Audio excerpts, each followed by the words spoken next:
नमस्कार, जय हिंद दोस्तों। स्वागत है आपका quick revision classes YouTube channel पर। मुख्य सेविका भर्ती 2022 की तैयारी में मुख्य सेविका के 25 महत्वपूर्ण प्रश्नों की सीरीज का आज 8वां भाग है।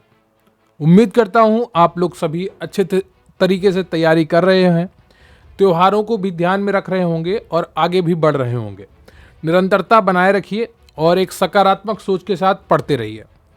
आपको स्वयं पर नियंत्रण रखना होगा। समय थोड़ा आपके लिए कठिन हो सकता है, आप थोड़ा डिमोटिवेट हो सकते हैं, लेकिन उसको आपको स्वयं ही ठीक करना होगा, क्योंकि सरकारी कार्य है और फ्रस्ट्रेटिंग होता है। यूपीएसआई भर्ती में भी इसी तरीके से देखने को मिला था, लेकिन उनको ज्वाइनिंग मिल गई है। अब आप लोगों को भी उसी तरीका का विश्वास बनाकर रखना होगा और तैयारी निरंतर करते रहना होगा।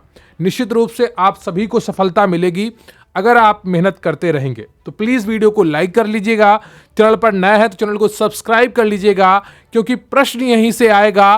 पढ़ेंगे आप मेरे साथ तो आपको यकीन आएगा। तो चलिए शुरू करते हैं आज की ये क्लास।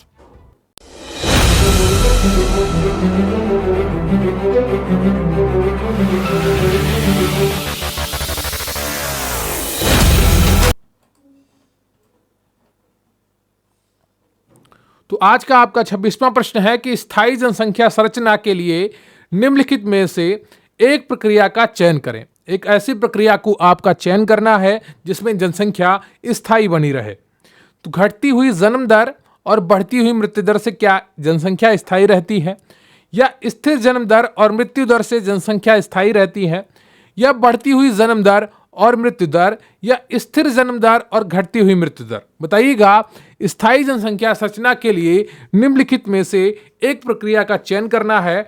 26 का आपका कौन सा ऑप्शन सही होगा? घटती हुई जन्म दर और बढ़ती हुई मृत्यु दर से जनसंख्या सही नहीं होगी। जो अभी जापान के हालात हैं, वहां पर जन्म दर घटती जा रही है और मृत्यु दर बढ़ती जा रही है। देखने को मिला है पिछले एक साल में जो वहां पर मृत्यु हुई है, वो वहां पर पैदा होने वाले संख्या की ठीक 2 गुनी है। तो यहाँ पे जनसंख्या स्थिर नहीं होगी बल्कि घटेगी। स्थिर जन्म दर और मृत्यु दर, जन्म दर भी स्थिर बनी हुई है और मृत्यु दर भी स्थिर बनी हुई है, तो जनसंख्या स्थायी रहेगी। क्लियर आपको? तो बी ऑप्शन आपका बिल्कुल सही हो जाएगा। अगला प्रश्न है आपका, निम्न में से कौन सही सुमेलित नहीं है? चेतन और अचेतन नियंत्रण कूले और बर्नार्ड, संगठित और असंगठित नियंत्रण ई बोगार्ट्स, प्रत्यक्ष और अप्रत्यक्ष नियंत्रण कार्ल मैनहीम, या सकारात्मक और नकारात्मक नियंत्रण किम्बालेंग। जो संभाजिक नियंत्रण आपने पढ़े हैं उन्हीं पर आधारित यह प्रश्न है। तो इनमें से कौन सही सुमेलित नहीं है यह आपको बताना है। तो इसका सही उत्तर हो जाएगा आपका बी ऑप्शन, संगठित और असंगठित नियंत्रण ई बोगार्ट्स। अगला प्रश्न है आपका, किसी युग के आदर्श एवं मूल्य में अगर पिछले युग के मुकाबले कुछ नयापन या परिवर्तन दिखाई पड़े तो उसे किस प्रकार का परिवर्तन कहेंगे? बुनियादी परिवर्तन, बाह्य परिवर्तन, संरचनात्मक परिवर्तन, या आंतरिक परिवर्तन। बताइएगा, किसी युग के आदर्श एवं मूल्य में अगर पिछले युग के मुकाबले कुछ नयापन या परिवर्तन दिखाई पड़े तो उसे किस प्रकार का परिवर्तन कहेंगे? बुनियादी परिवर्तन, बाह्य परिवर्तन, या संरचनात्मक परिवर्तन, या आंतरिक परिवर्तन। तो 28 का जो सही उत्तर है आपका वो हो जाएगा डी ऑप्शन, आंतरिक परिवर्तन। क्लियर आपको? अगला प्रश्न है आपका, सामाजिक परिवर्तन की अपनी विवेचना में किसने भौतिक तथा अभौतिक संस्कृति के अंतर को बताया है? H Spencer, W.F. Ogburn, Karl Marx, O Spengler. बताइएगा 29 का कौन सा ऑप्शन आपका सही हो जाएगा? सामाजिक परिवर्तन की अपनी विवेचना में किसने भौतिक तथा अभौतिक संस्कृति के अंतर को बताया है? तो 29 का कौन सा ऑप्शन आपका सही हो जाएगा ये आपको बताना है। तो इसका सही उत्तर हो जाएगा आपका W.F. ऑगवन। क्लियर आपको? बी ऑप्शन आपका बिल्कुल सही है। अगला प्रश्न है आपका, सांस्कृतिक विलंबना के सिद्धांत का प्रतिपादक कौन है? वेबर है, डेयरडॉर्फ है, या स्पेंगलर है, या ऑकबर्न है? बताइएगा, सांस्कृतिक विलंबना के सिद्धांत का प्रतिपादक कौन है? ABCD में आपका कौन सा ऑप्शन सही हो जाएगा 30 का? तो इसका सही उत्तर है आपका डी ऑप्शन, ऑकबर्न। क्लियर आपको? अगला प्रश्न है आपका, the function of social conflict किसकी रचना है? मर्टन की है, प्रो लीविस ए कोजर की है, या डेरनडॉर्फ की है, या बेबलन की है? बताइएगा। The function of social conflict किसकी रचना है? तो 31 का जो सही उत्तर है आपका वो हो जाएगा प्रोफेसर लीविस ए कोजर। क्लियर आपको? अगला प्रश्न है आपका, चक्रीय सिद्धांत के प्रमुख समाजशास्त्री कौन है? दुर्खिम है, मर्टन है, कार्ल मार्क्स हैं, या परेटो है? बताइए चक्रीय सिद्धांत के प्रमुख समाजशास्त्री कौन है? 32 का कौन सा ऑप्शन आपका सही हो जाएगा यह आपको बताना है। तो इसका सही उत्तर हो जाएगा आपका डी ऑप्शन, परेटो। क्लियर है आपको? अगला प्रश्न है आपका, खाद्य पदार्थों में उपस्थित ऊर्जा के मापन हेतु कैलोरी शब्द का प्रयोग सर्वप्रथम किसके द्वारा गया था?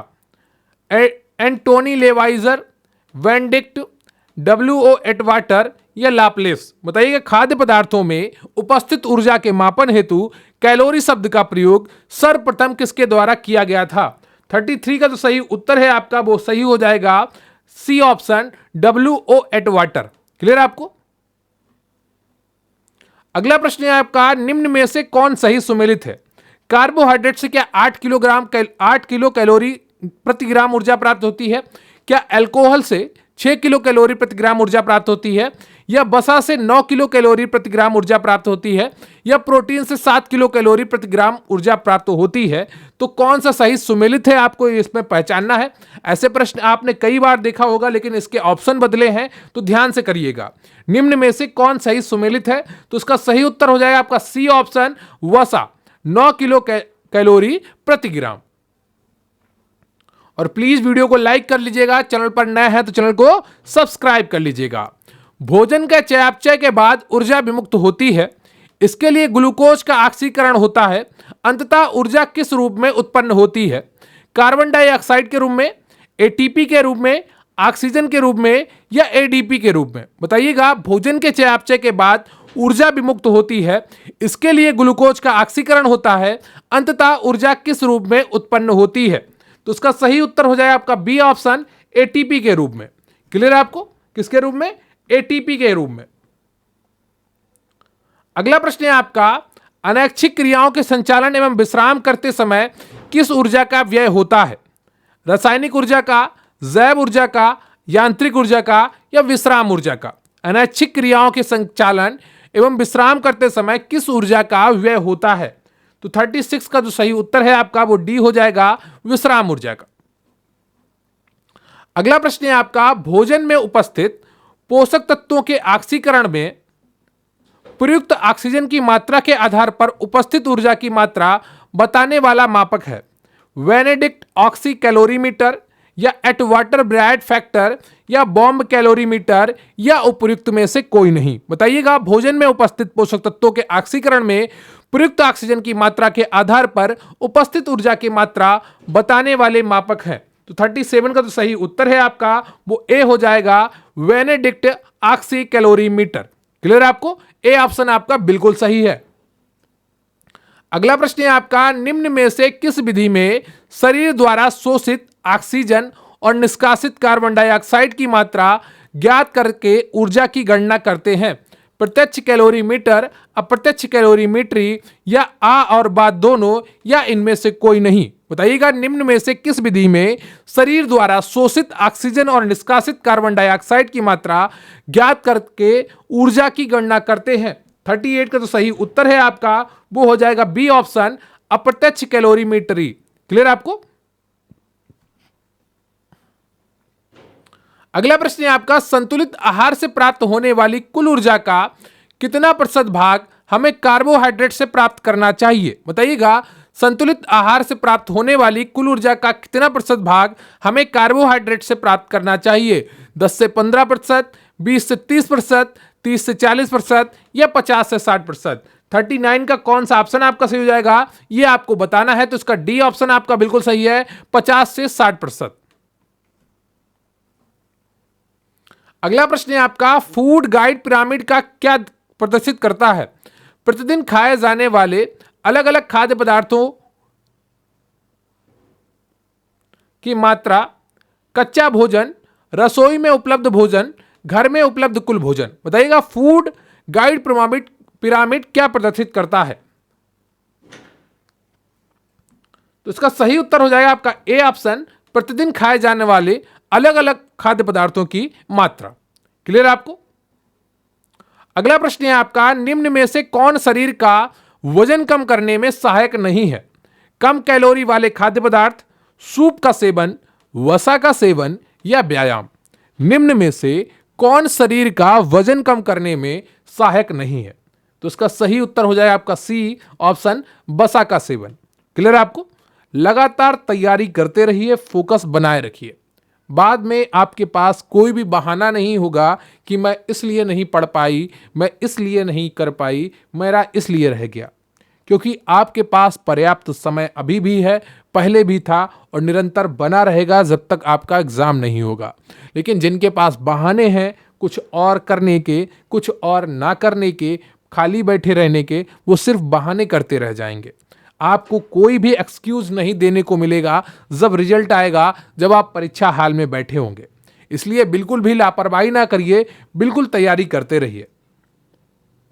अगला प्रश्न है आपका, प्री एक्लेम्पसीमा के लक्षण है अत्यधिक वजन बढ़ना, सूजन बढ़ना, रक्तचाप बढ़ना, मूत्र में प्रोटीन का बढ़ना, अनेक बार लगातार वमन बने रहना। बताइएगा, प्री एक्लेम्पसीमा के लक्षण है, इनमें से कौन सा ऑप्शन आपका सही हो जाएगा?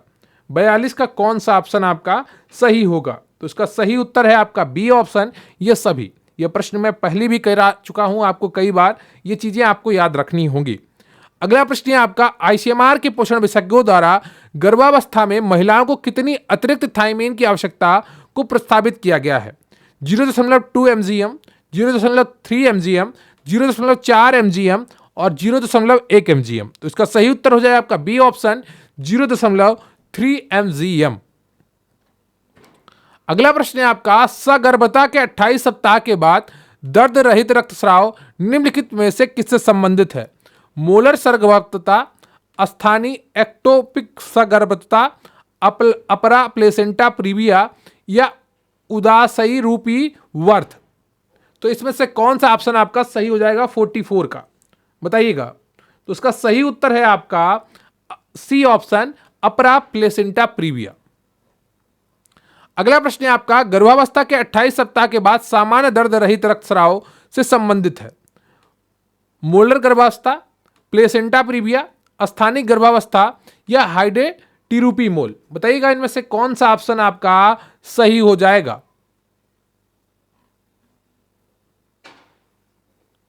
देखिए, प्रश्न एक ही जैसा है, बस थोड़ा ऑप्शन को बदल दिया है, तो इसमें आप कंफ्यूज भी मत होइएगा। इसका सही उत्तर हो जाएगा आपका बी ऑप्शन, प्लेसेंटा प्रीविया।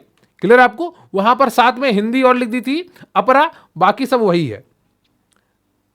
ये प्रश्न आपको कंफ्यूजन दूर करेंगे। गर्भावस्था के दौरान सर्विक्स में कौन सा परिवर्तन नहीं होता है? सर्विक्स मुंह के होठों के समान महसूस होती है, सर्विक्स नाक के सिरे के समान महसूस होती है, सर्विक्स कोमल हो जाती है, सर्विक्स का नीला रंग हो जाता है। बताइएगा, गर्भावस्था के दौरान सर्विक्स में कौन सा परिवर्तन नहीं होता है? 46 का जो सही उत्तर है आपका वो क्या हो जाएगा? सर्विक्स का नीला रंग खराब हो जाता है, यह परिवर्तन नहीं होता है। क्लियर आपको? अगला प्रश्न है आपका, किस प्रकार के अवार्सन में सर्वाइकल ओएस बंद रहता है और ऊतक का कोई मार्ग नहीं होता है? इनकम्प्लीट अवॉर्शन, थ्रेटेंड अवॉर्शन, कंप्लीट अवॉर्शन या इनएविटेबल अवॉर्शन। बताइएगा, किस प्रकार के अवॉर्शन यानी कि गर्भपात में सर्वाइकल ओएस बंद रहता है और ऊतक का कोई मार्ग नहीं होता है? 47 का जो सही उत्तर है आपका थ्रेटेंड अवॉर्शन, बी ऑप्शन आपका। क्लियर आपको? अगला प्रश्न है आपका, मानव में प्रजनन के दौरान घटनाओं का सही क्रम क्या है? युग्मक गठन, निषेचन, भ्रूण युग्मनज, युग्मक गठन, निषेचन या युग्मनज भ्रूण। युग्मनज, युग्मक गठन, निषेचन या भ्रूण, युग्मक गठन, युग्मनज या निषेचन या भ्रूण। बताइएगा इनमें से कौन सा ऑप्शन आपका सही हो जाएगा? मानव में प्रजनन के दौरान घटनाओं का सही क्रम क्या है? 48 का जो सही उत्तर है आपका वो बी हो जाएगा, युग्मक गठन, निषेचन और युग्मनज भ्रूण। क्लियर आपको? अगला प्रश्न है आपका, निषेचन के दौरान डिंब की झिल्ली में किसके द्वारा प्रवेश किया जाता है? अग्रपिंडक, शुक्राणुपुंज, अलिंग सूत्र या कोई नहीं? निषेचन के दौरान डिंब की झिल्ली में किसके द्वारा प्रवेश किया जाता है? 49 का जो सही उत्तर है आपका वो हो जाएगा ए, अग्रपिंडक। क्लियर आपको? निरंतरता बनाए रखिए, फोकस बनाने में ही आपका फायदा है। अगला प्रश्न है आपका, महिलाओं में लैंगिक प्रजनन के संबंध में निम्नलिखित कथनों पर विचार कीजिए। योनि बच्चे के लिए जन्मनाल के रूप में कार्य करती है। गर्भावस्था के दौरान स्रावित होने वाला प्रोजेस्टेरॉन एक महत्वपूर्ण हार्मोन है। महिलाओं में हमेशा गर्भाशय में निषेचन होता है। तो 1, 2, 3 में कौन सा ऑप्शन आपका सही है यह आपको बताना है। केवल 1 और 2 सही है, या केवल 1 सही है, या केवल 2 और 3 सही है, या उपरोक्त सभी सही है। 50 का कौन सा ऑप्शन आपका सही होगा? बहुत ही आसान उत्तर है, कोई भी इसका बता सकता है अगर थोड़ा बहुत भी जानकारी रखता है। महिलाओं में हमेशा गर्भाशय निषेचन नहीं होता है, एक उम्र के बाद यह प्रक्रिया रुक जाती है। उस प्रक्रिया को क्या कहते हैं जिसके कारण रुक जाती है, तो वो आपको कमेंट करके बताना है। वही आज आपका प्रश्न है। क्लियर आपको? तो तीसरा यहां पर गलत है और पहले दूसरे सही है। क्लियर आपको? अब देखते हैं कौन से ऑप्शन में आपका सही है। तो 1 और 2 ए ऑप्शन में आपका बिल्कुल सही है। तो ये रहा आपका मुख्य सेविका भर्ती के 25 महत्वपूर्ण प्रश्नों का 8वां वीडियो। यहां पर 8वां होगा, आज वाला वो कंटेंट लग नहीं पाया है, तो उसको ध्यान रखिएगा। आप अच्छे से तैयारी करते रहिए और निश्चित रूप से आपको सफलता मिलेगी। और लगातार पढ़ाई करते रहिए और जो आपकी मेहनत है उसका फल मिलेगा। देखिए, कर्मों से ही जीवन बनता है और जो कर्म करेगा उसको कहीं ना कहीं उसका फायदा मिलेगा। आपके व्यक्तित्व में निखार आया होगा अगर आपने निरंतर पढ़ाई की होगी। अब लोग आपकी बातें ज़्यादा अच्छे से सुनने लगे होंगे, क्योंकि जिसके पास जानकारी होती है कहीं ना कहीं वो ही सब पर भारी पड़ता है। तो लगातार पढ़ाई करते रहिए, अपने आत्मविश्वास को ऊपर उठाते रहिए। मेरी शुभकामनाएं सदैव आपके साथ रहेंगी। और इन 25 प्रश्नों में आपके कुल कितने प्रश्न सही हुए कमेंट करके जरूर बताइएगा। मुझे आपके कमेंट्स का इंतजार रहेगा। तो थैंक यू वेरी मच, बहुत बहुत धन्यवाद आपका। प्लीज वीडियो को लाइक कर लीजिएगा, चैनल पर नया है तो चैनल को सब्सक्राइब कर लीजिएगा। जय हिंद, जय भारत।